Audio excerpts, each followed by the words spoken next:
Good evening, everybody, and welcome to We Chat, a space for people with diabetes where we bring the experts to you. My name is Will, and I'm a diabetes specialist dietitian and co-founder of We Nutrition. And here at We Chats, we love having relaxed and fun conversations combining diabetes research, the experience of people living with diabetes, and the expertise of people working in diabetes.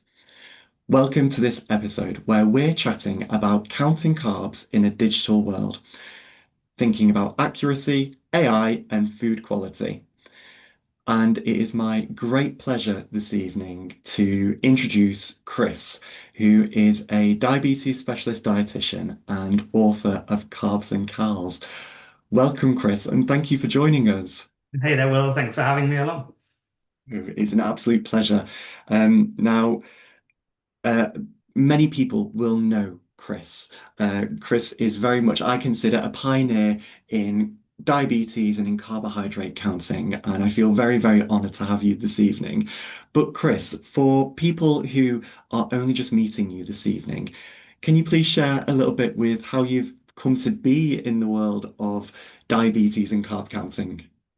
Yeah, sure. Well, yeah, I've been working as a dietitian in the NHS for around 25 years now. Had a little bit of time out from for a bit of traveling from time to time, but yeah, I've been working in diabetes for most of that time. And the reason I got into dietetics was a love of food, like many people tend to. And yeah, diabetes, I've really enjoyed working in that area for most of my career, just because I really enjoy building up that relationship with people with a long-term condition. And the reason I've started with Carbs and Cals and got kind of the tag of being kind of like, it's very nice of you to say, the kind of one of the pioneers of looking at the way maybe we've changed how we teach carb counting, has been due to developing these resources, which are really visual resources to help people understand a lot more from a visual way how much carbohydrate is in their food, but also other nutrients as well. So when I started working in diabetes, we just had lists of foods. We'd have a whole list of different foods and what 100 grams weight of that was, and then how much carbohydrate was in that. And it was very tricky for people to sort of understand sometimes what that meant when they were looking at their own meals. So that's why Carbs and Cals came about. Excellent, excellent. And carbs and cals, I don't think I'm exaggerating when I'm saying it has transformed the way that we work in diabetes healthcare. I know for myself, not a day goes by that I'm not going on the Carbs and Cals app or flicking through a book, or just having conversations and referring to the fact that, this is an option for counting carbohydrates. Um, so thank you for that. But Chris, when we think about carbohydrates and diabetes, and especially for people using insulin in diabetes, like type 1 diabetes, we think of carb counting. So, looking at the food, estimating the carbohydrates, translating it into a dose of insulin. Can you share with us your view on the current sort of state of play when it comes to counting carbohydrates, please? Mhm. Yeah, well, I think it's a really interesting question because carb counting is still one of the foundations in terms of treatment around type 1 diabetes. Like you say, the food that we eat, and particularly the amount of carbohydrate that's in that meal, is going to have a direct effect on what happens to your blood glucose levels afterwards. And so it's really important that people have that understanding of this relationship between the carbs. There are lots of other factors as well, but this is one of the foundations that as dietitians, as diabetes teams, that we need to get across to people. And but the kind of face of it has changed a lot with the newer technologies now over the last few years. Certainly with CGM, people have got so much more data than they ever used to have. There's all these, hundreds of more data points a day, and that can be very overwhelming for people sometimes because it's a lot more burdensome sometimes because you've just got way more information than you would have had. But also, it can give a lot more information than we may have had in the past. So I think in terms of the technologies as well, we've now got hybrid closed loop systems, and there's that discussion to be had about accuracy of carb counting as well. Do people need to be quite as accurate as they may have been if they're on these systems? And that may be something we can get onto as well. But I think it still is very much a foundation, like I say, still really important. But in terms of maybe accuracy, about how maybe people carb count and actually about the understanding about what happens to someone's blood glucose levels after a meal. I think that's all changing and has changed. And I think we're going to see maybe technologies assist maybe with more of that understanding as time goes by. Again, we can get onto that. But yeah, I think there's definitely changes afoot, and certainly it's changed a lot over the last few years with the newer technology. Absolutely. There are some huge developments. If we think about, like you mentioned, the glucose sensors, um, you know, uh, maybe 10 years ago, glucose sensors were only used for a very, very small portion of the population of people with type 1 diabetes. And now, 95% of people with type 1 diabetes are using sensors and have access to multiple sensors. We're seeing sensors being used outside of the world of diabetes as well. Um, I know this year, I think there's two sort of ready to market sensors ready to come out. Um, and this, like you mentioned as well, it's a double-edged sword. It's a lot of data, and sometimes that's great, sometimes it can be a bit tricky. And then it almost impacts on, recognizing the carbohydrates, what they're doing, how they're interacting. Is it doing what it should be doing? So yeah, lots of development. And that's, only in the past 10 years. Who knows where we're going to be in the next 5 years, let alone 10 years. Exactly. Yeah. Okay, okay. So when it comes to counting carbohydrates, what do you think are some of the best ways that someone might start carb counting at the moment? Well, I think, I would always start with making sure people can have a good idea of how to accurately carb count the foods that they eat most of the time. So people that tend to be creatures of habit, we might have a repertoire of, 20 meals that we tend to eat on a kind of rotational basis. I would say that's quite common for most of the people that I tend to meet. Of course, you might be eating at the house from time to time, going to, different events, but if you can get quite good and a bit of an expert really in the foods that you tend to eat most of the time, then that for maybe 80-90% of the time, that's going to give you accurate carb counting.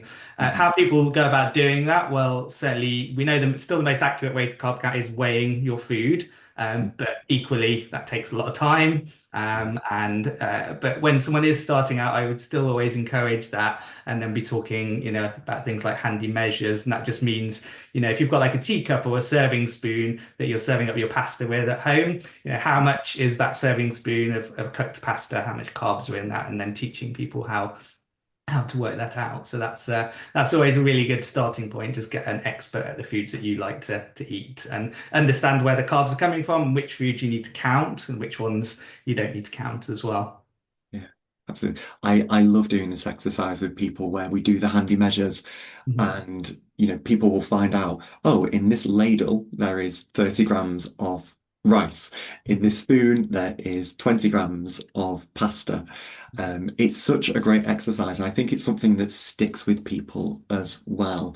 Um, you know, I've worked with people. Fortunately, I've been able to work with people over years and years, and they say, I remember that time so many years ago where we did that exercise, and it's still in there somewhere. Mhm. Yeah, yeah. I think people are generally, visual learners a lot of the time. So if you're able to kind of visualize what that might look like, and also what that might look like on a plate as well, and then you can kind of then start to compare that. If you are eating out of the home, you've got more of an idea about how much carbohydrate might be in that particular food that you're having that you might not be as familiar with. Yeah, absolutely. And just in case for anybody in the room, I'm just going to take it right back. We know the amount for diabetes, we know the amount of carbohydrate is directly linked to a rise in blood glucose level. So if there's less carbohydrate, it's less of a rise. If it's more carbohydrate, it's more of a rise. So having that amount and understanding that is a real benefit in managing blood glucose levels. And as you mentioned, we don't always eat at home. Access to food has widened significantly. We can bring food into the home, takeaways, or we can go out and enjoy food as well.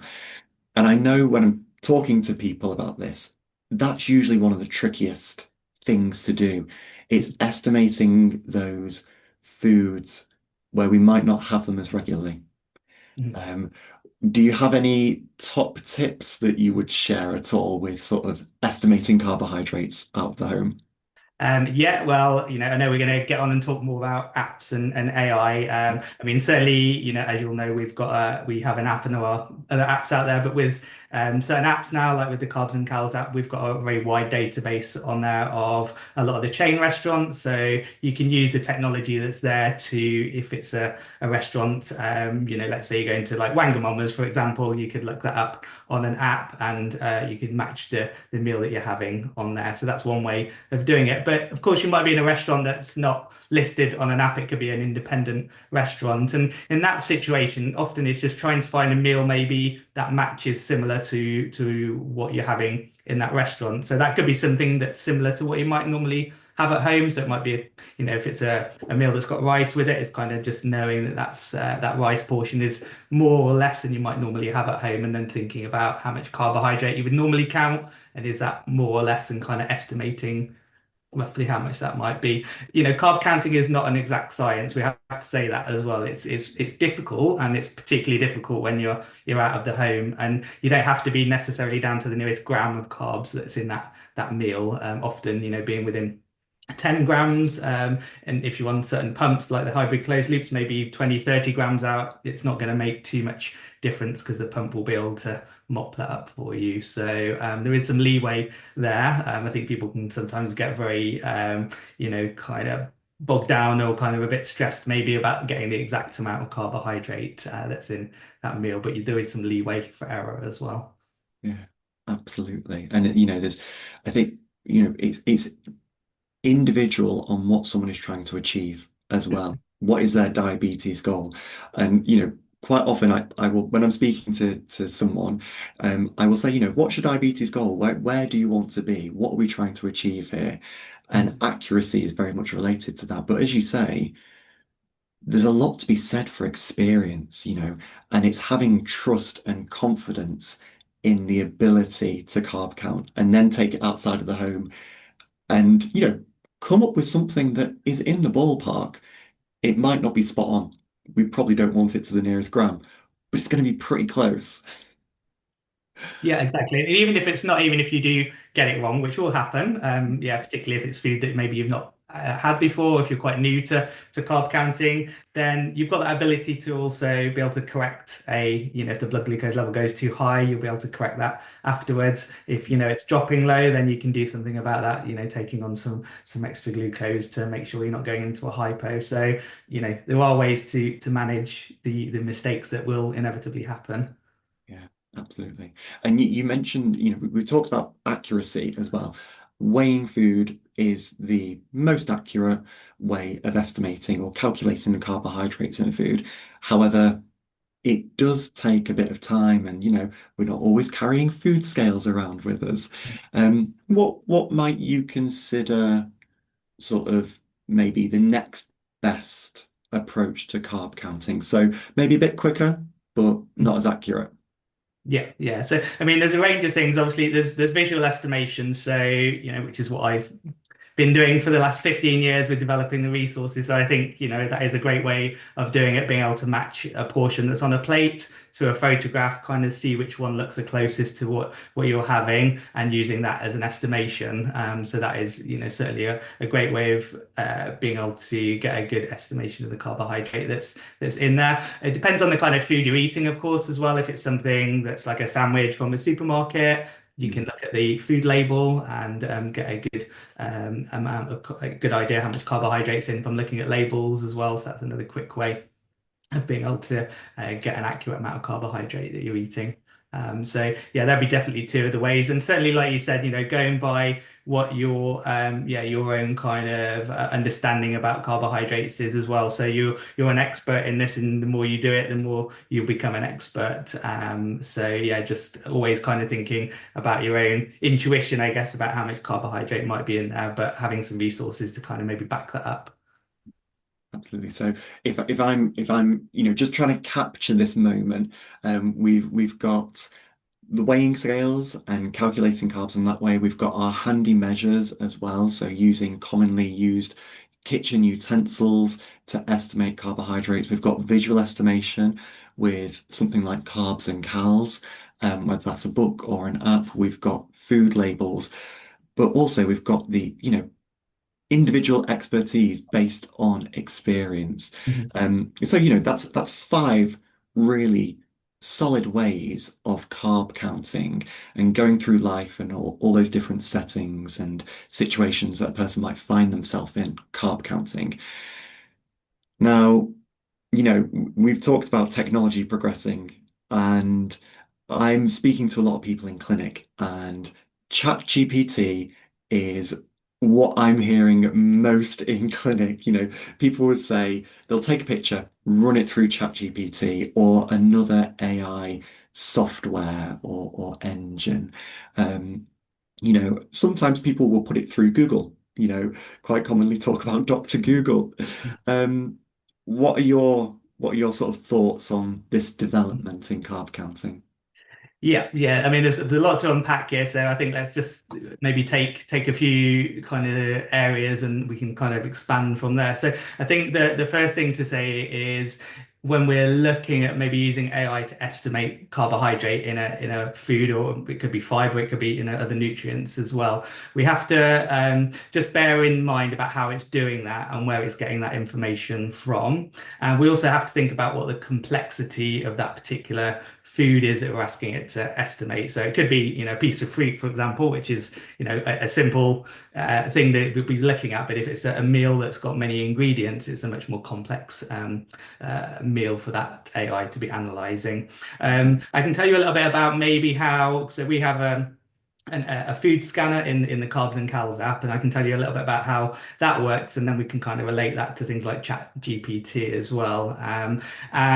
What I would say before I go into that is just that we just need to be aware that with AI, I tend to say to people, it's a bit like thinking of a sat nav in a way. We shouldn't trust it inherently. We shouldn't kind of just go blindly and just let it drive. We should really be thinking about it, giving us some assistance, but we are still in control and we're still the experts as well. And so when we're using it for estimating carbohydrate, we need to certainly bear that in mind, and particularly when it comes to maybe making insulin decisions as well.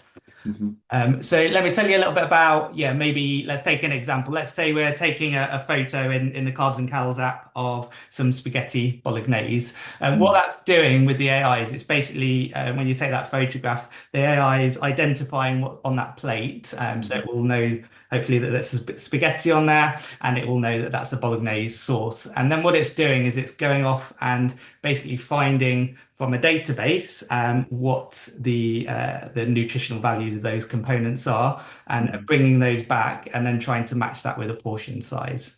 So that's what's happening. But where you start to get quite a lot of errors potentially coming in, because this is newish technology, you've got to think about what database is it pulling it from.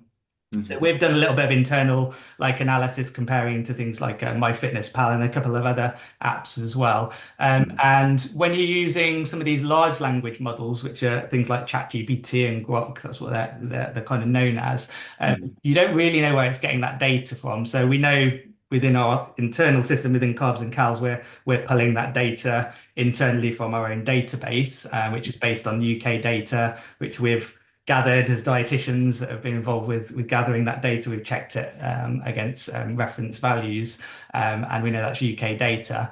But some of these other systems like ChatGPT, we don't know where that data is coming from. A lot of the apps that are out there will be pulling it from maybe the USDA data, so US data, or it could be even made up data as well. So you don't don't really know. So that's a really important, kind of point to make.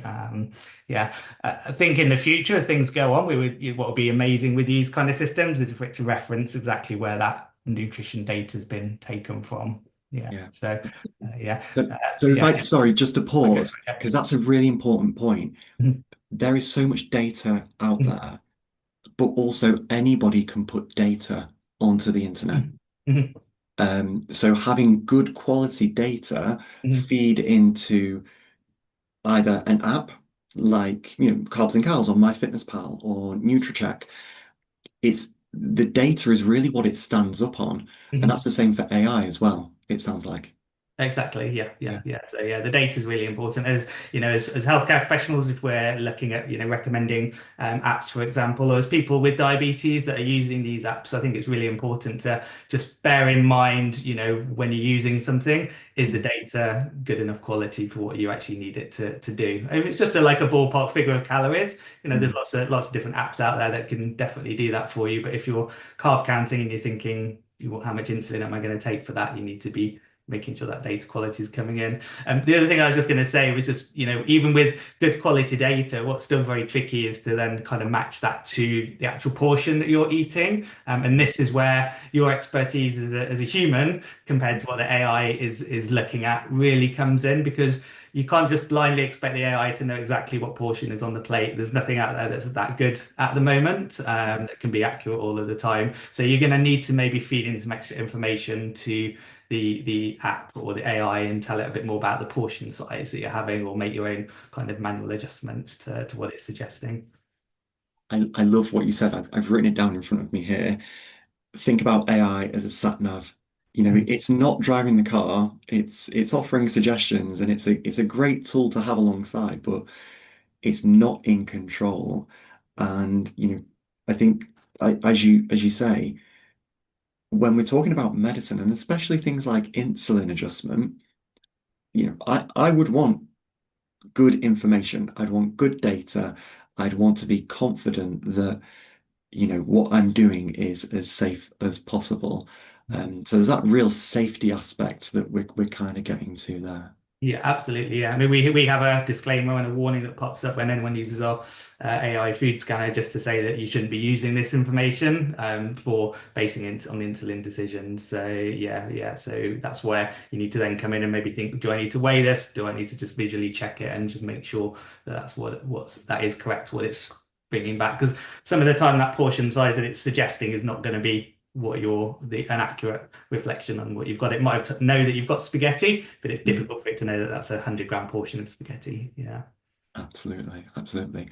And I guess I mean, this kind of goes to, if anyone's ever done Daphne or they've ever done like a Medtronic course or a carb counting course, and we have those plates of food.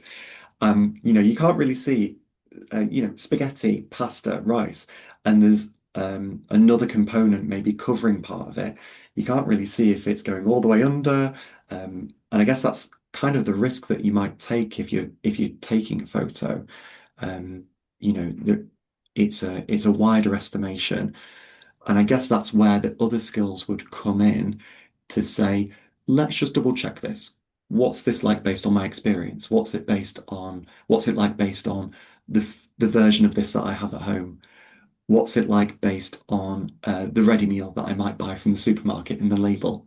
Mm. Is that fair to say, like double Yeah, check, yeah, double check? absolutely. Yeah, yeah. So, it can really, some of these AI tools and taking a photo, which is, this is the thing that I think's changed literally within the last year. We didn't really have this tech as good as we've got it now, and it's getting better and better. And there's a lot more of it around. But yeah, to be able to take that photo can really help to speed up logging for some people. It just takes a little bit of that burden away. But unfortunately, it's not good enough to just rely solely on that. So all of those factors that you've just said there, yeah, you need to be thinking about just double checking that against your own insights and your own experience with carbohydrate counting.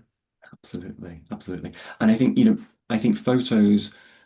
when I work with people, I think photos are a wonderful way of communicating food because sometimes description just doesn't do it justice. As you shared earlier, one of the reasons you got into dietetics was a love of food, like many dietitians, and a lot of non-dietitians love food. Photos are such a beautiful way of sharing that information. Um, and this, I guess, AI opens up carb counting for maybe people that haven't traditionally been able to carb count. So maybe people where, maths isn't a strong point, or maybe people with poor eyesight, AI offers a real opportunity here.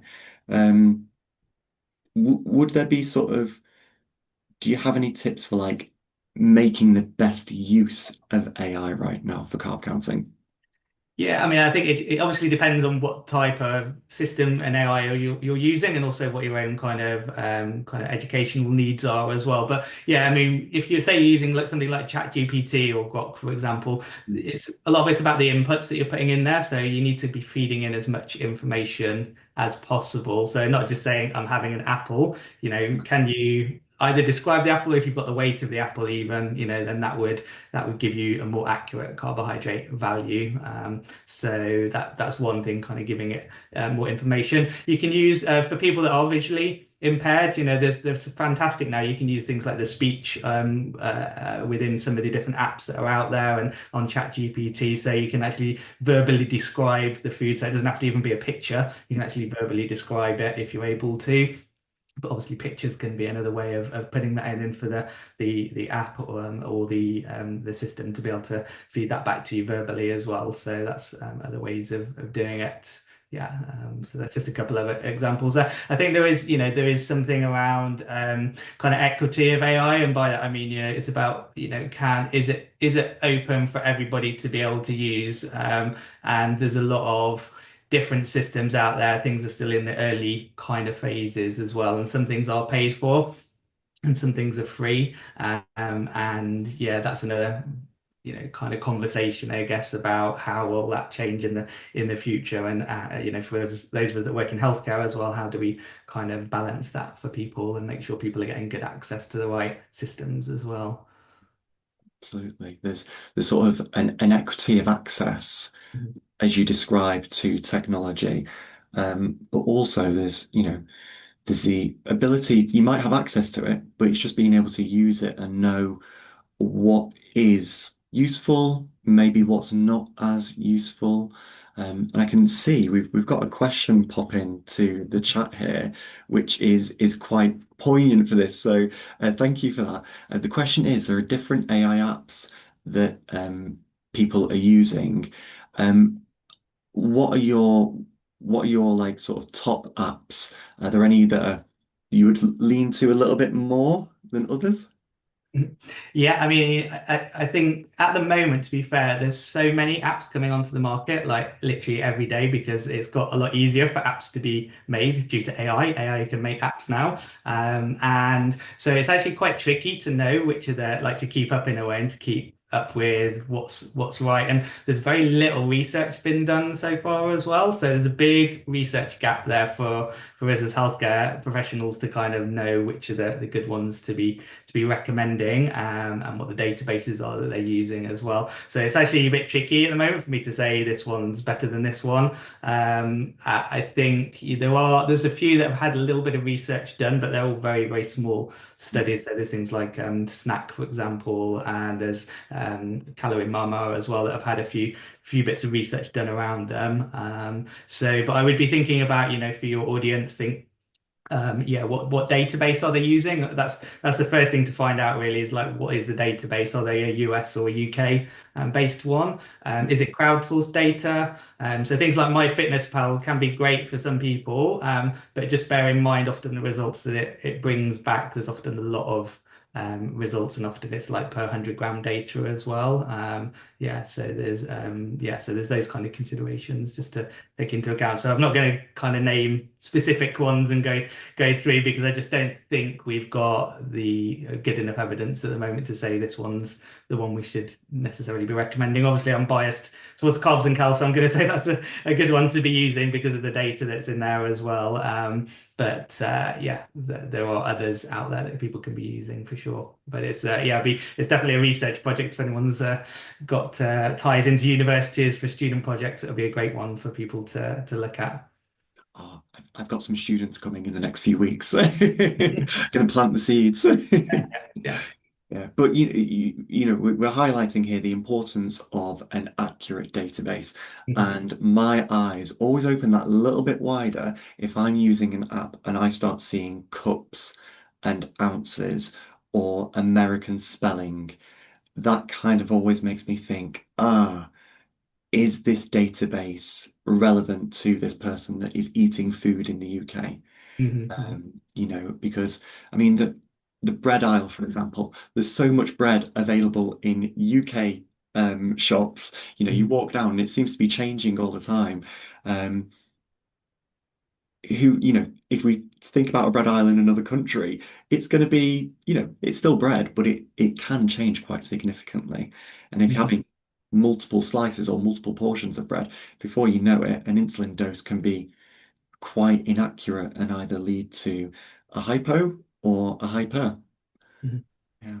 Okay. Yeah, Okay. yeah, exactly. Yeah, yeah, and speak to, find out from patients as well. What are people using? What are they finding helpful? That's a good way just to, find out with you. If you're working in different clinics, then find out from them. Look on different chats as well. If you're a person living with diabetes, find out what other people find useful is a good way to, yeah, also, and just download a few and play with it because we all with apps as well. They're quite you'll know from other apps that you might use for different like maybe exercise tracking, for example. We all have different things that we like to use because of maybe how the kind of the interface of the app works or just how our minds work. So it's finding things that you find kind of click with you and are helpful. And often it's kind of just keeping it simple with apps. The more button presses someone has to make, the more likely people are going to stop using the app.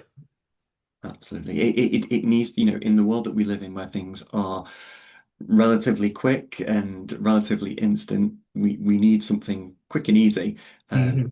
to sort of, make life a little bit more easy. Mhm. Absolutely. Okay. So we've already alluded to the fact this evening that you know, carbohydrates can be counted using apps. You've mentioned calories as well. The fact that we're using apps to track calories, or maybe something like fibre or fat, or protein's a bit of a buzzword at the moment as Mhm. well. Um, what do you think about any opinions on AI and other nutrients? Yeah, well, I mean, in the same way that, AI is now tracking, if we're talking about carb counting, it can do the same and it will do the same on, most of the apps as well. They'll also be tracking things like protein and fiber. So it will be pulling in that data. And again, it goes back to data quality as well. And also what that individual wants to do with that information. So if it's again, a ballpark figure of how much protein am I eating a day, and it doesn't need to be, spot on and there's a bit of leeway for some inaccuracies there, then that can be a good way for someone to understand where their protein is coming from spread out over the day, for example. Or if I'm aiming for 30 grams of fiber a day, what's my starting point? I can take a few photos, I can just pull that data in, I can see it quite easily without having to kind of meticulously write everything down. So I think it can be a great time saver, but it comes down to what that individual's goals are and what it is they want to use it for as well. Absolutely. Food is more than carbohydrates, Mhm. and we know that when we're working in the world of diabetes, yes, we're looking at glucose levels, but we're also thinking about cardiovascular health. We're thinking about, and quite often, diabetes will go alongside other things like food intolerances, or maybe sort of IBS, or maybe, gluten intolerances, allergies, that sort of thing. Um, so the quality of the food is also really important. If we bring it back to carbohydrates, we're thinking about glycemic index, how glucose levels respond to sort of a highly processed white bread is going to be different to a less processed granary seeded or rye bread. Is AI picking up any of this at the moment?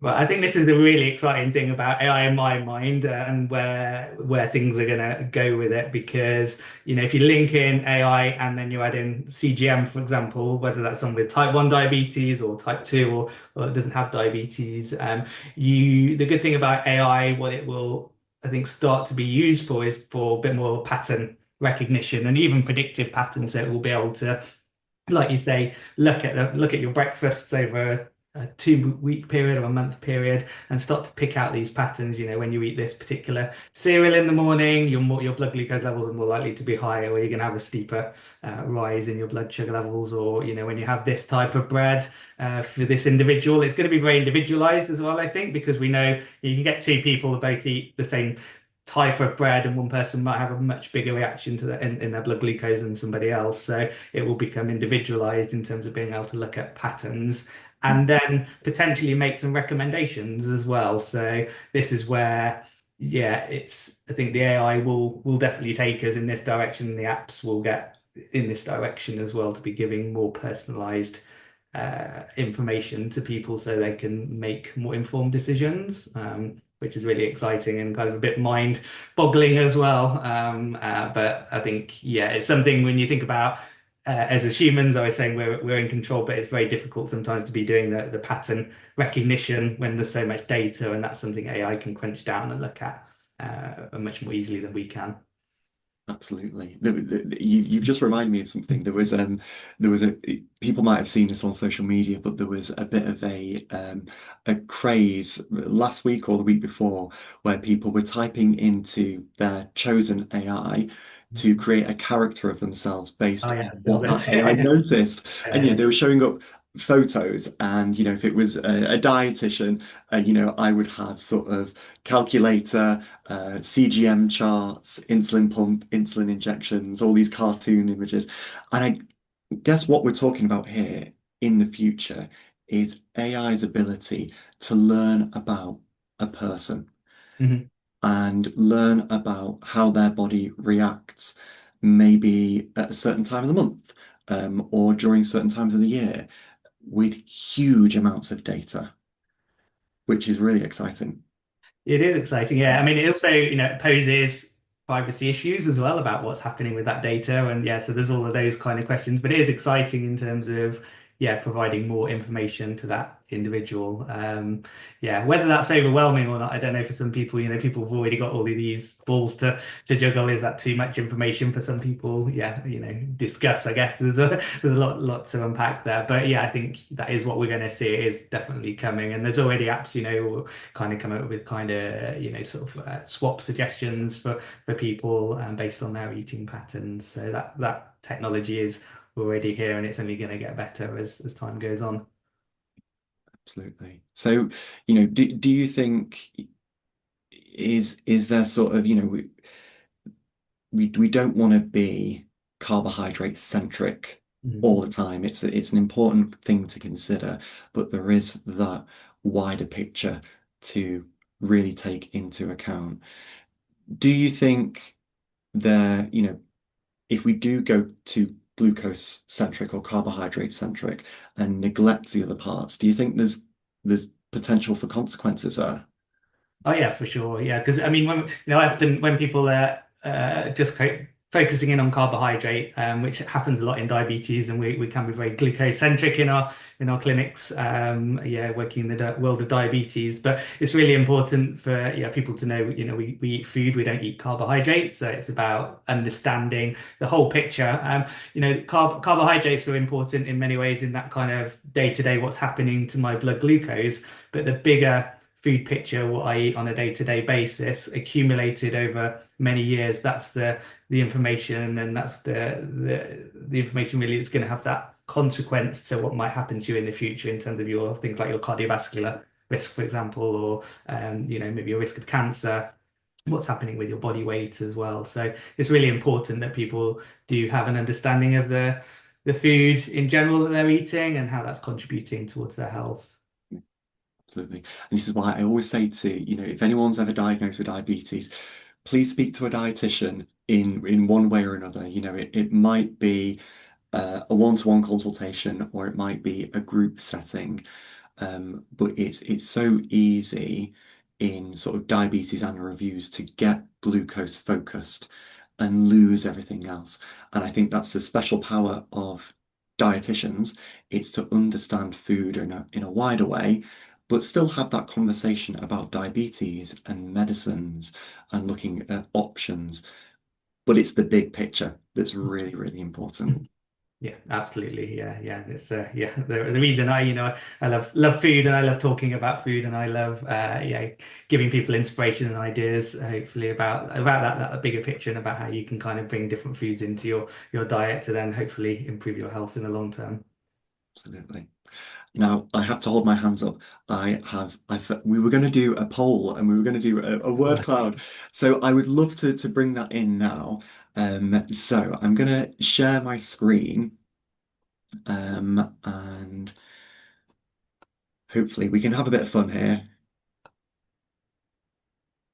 Okay, so hopefully everybody should be able to see on their screen now that we have a Slido and we've got a poll. So this is a word cloud. You can scan the QR code or go to slido.com and use the number 2868530. And the question that we're posing is, how do you use AI with your food or meals? Um, Love to hear what our attendees are doing right now with AI. If anyone's got any top tips as well, please feel free to share them.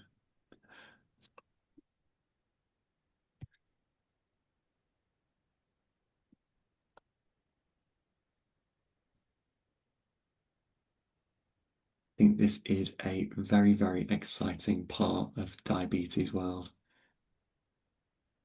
Going to see some really cool things in the very near future. And hopefully with the power of the internet, any answers will zoom onto the screen. Okay, I don't want to hide results, I want to see results.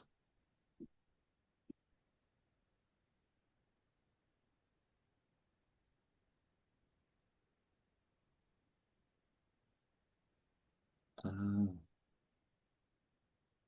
okay, so we're getting some answers through. So I've got carbs and cals, reference, resources, tools, results, seeing calculations, AI, patience, dietetic, you know, and I think it's fair, it's fair to say that, we're both dietitians and we're working in the world of diabetes, have been doing for a while.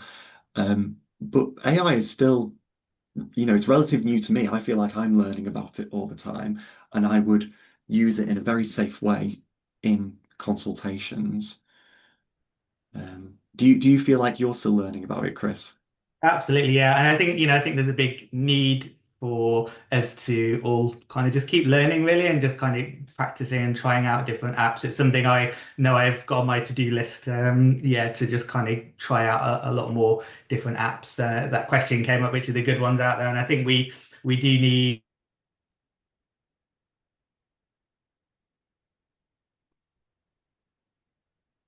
healthcare workers and the ones that we can trust as well. So I do think that's something we need to kind of work on Yeah, for sure. absolutely.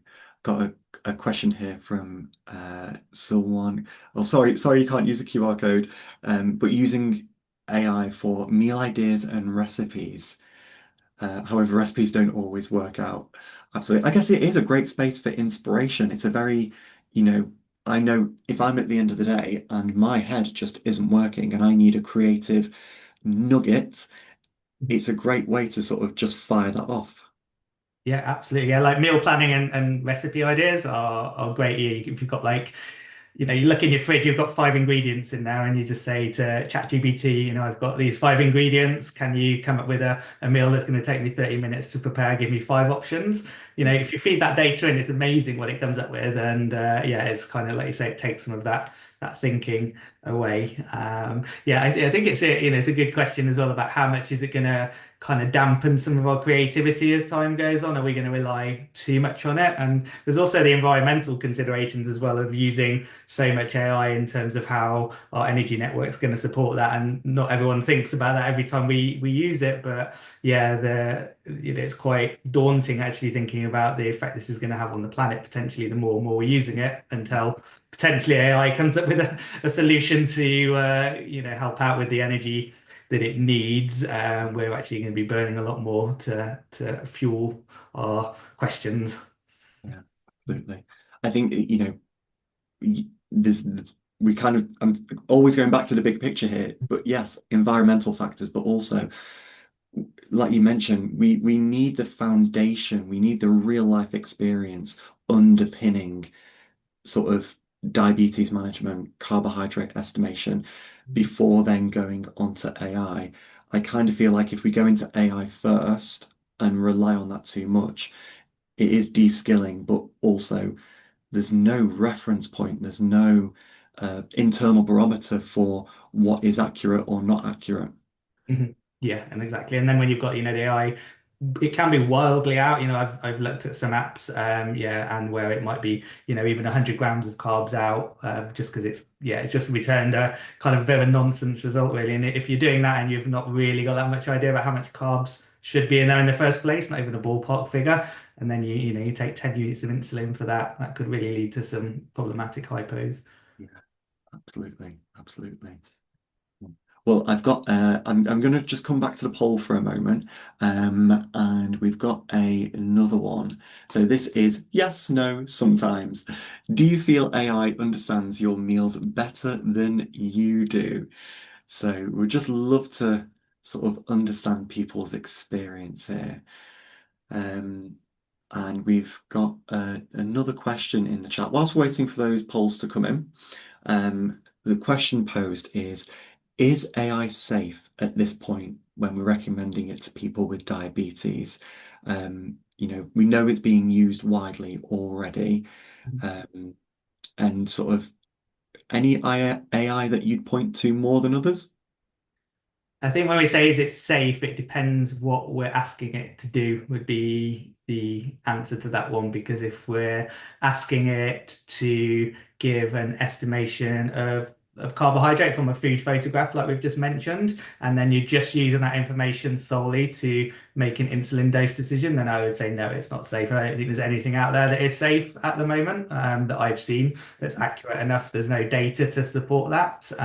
So we have to then put our own inputs in and do that cross-checking. That's really important. So if you're a healthcare professional recommending or talking to a patient about using that kind of technology, or the patient's telling you that they're using that kind of tech, taking a photo and then using that to make an insulin decision, that's a red flag, and you need to be having that conversation with them. Or if you're a person with diabetes and you're just relying on those food photos, just stop and think, actually, is that accurate enough for what I need? And the answer's going to be no, actually. So you do need to cross-reference that and just think about some other checks that you can put in place.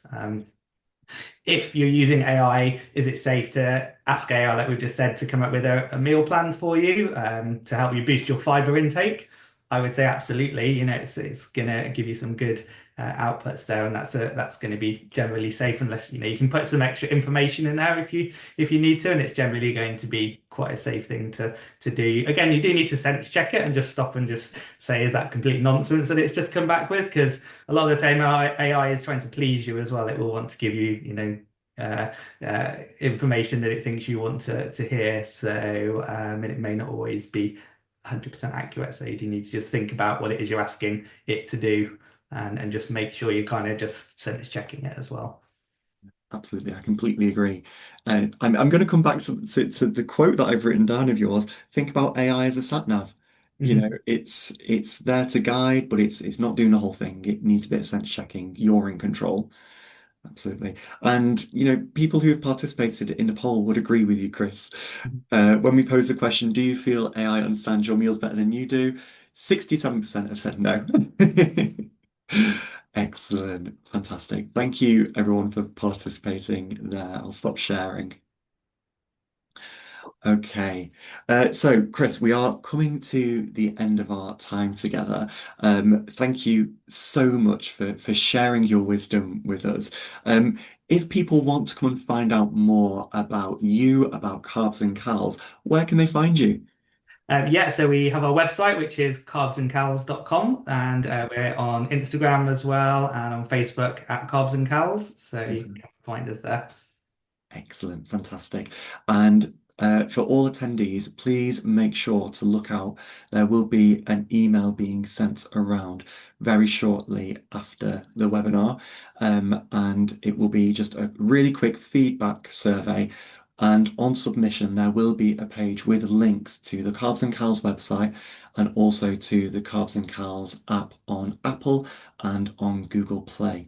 There's also a link and a code to download our free ebook. So please make sure to look out for that.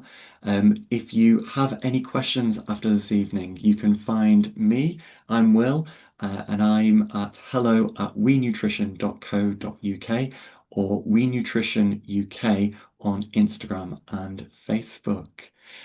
Um, Again, thank you so much, Chris, for sharing everything with us. It's been an absolute pleasure. I can see applause happening in the chat. Thank you, everyone. Thanks, everyone, for attending as well. Excellent. Thank you so much. And to everyone that's attended, thank you. Enjoy the rest of your evening.